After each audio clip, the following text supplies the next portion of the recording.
Tell viewers who are young, who may not know, what the treasurer does for the state of Nevada. Right. Sure, Cindy. I tell you what, you know what? We're okay. Don't worry about it. Yeah, don't worry about it. All right, sorry about that. No problem, man. Thank you, guys. Yeah. You can tell this is real live here. The state treasurer of Nevada has four responsibilities.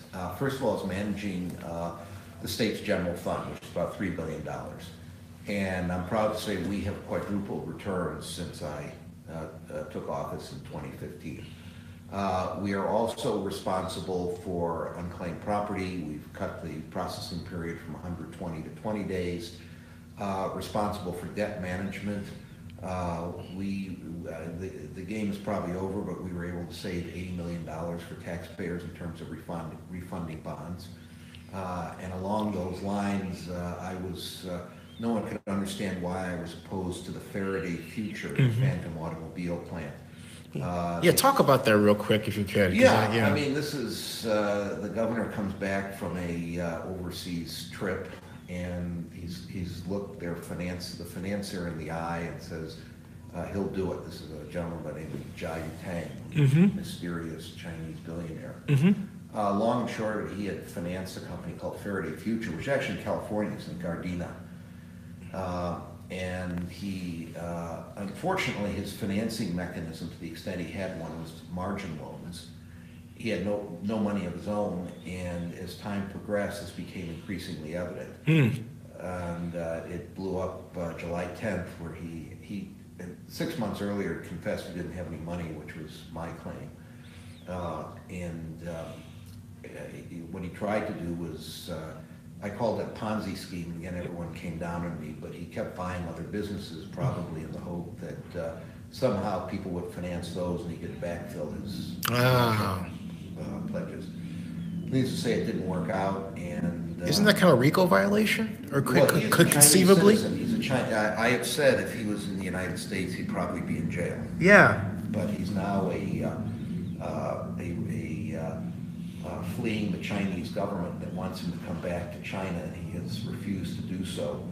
He has 180,000 angry investors there who bought into his company and have lost their money.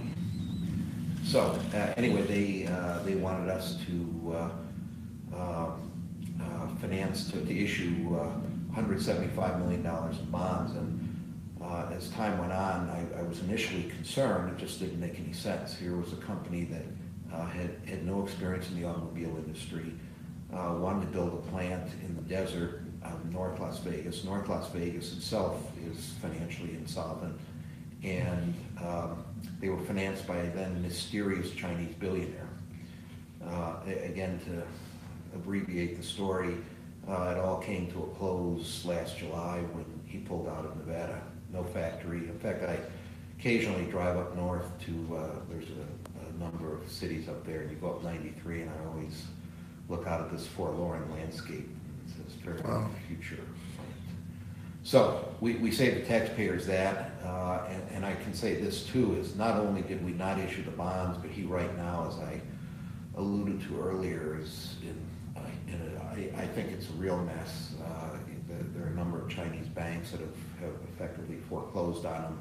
The Chinese government has asked him to come back and face the music. He smartly has refused to do so because he'd probably be arrested as soon as he stepped off the plane. Definitely. But he's hiding out in Southern Cal, and you can handle him in California. And then we also do college savings, and we do college kickstart. We do 529 plans. We do prepaid tuition. We've introduced a mascot, Sage, the desert tortoise.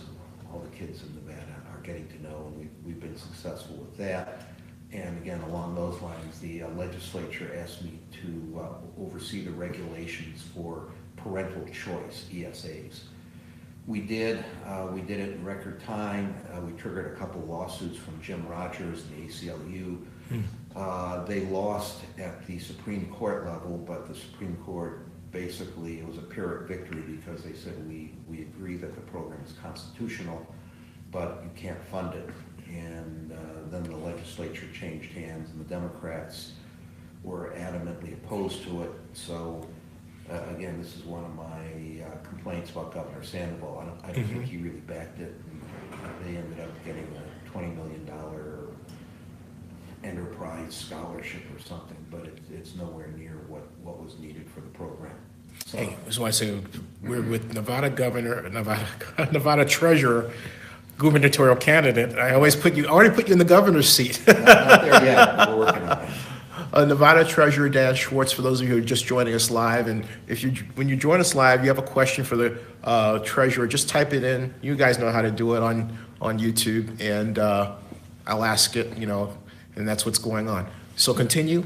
Yeah, so it's been a tumultuous 3 years. The governor, when he came out, the Nevadans had voted 4-1 against a margins tax, which is a tax on gross revenues, not net income.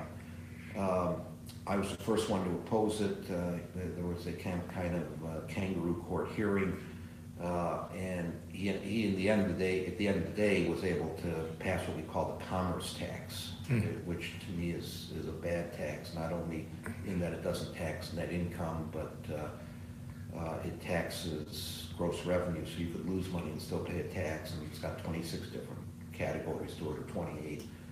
So, just issues with the governor. As I say, he was a big proponent of the Faraday Future plant, which kablooey. And then right now we have the stadium, the football stadium, which I think which you want to talk about a little bit later, where for reasons best understood by the governor. Or we can talk about it now. Yeah.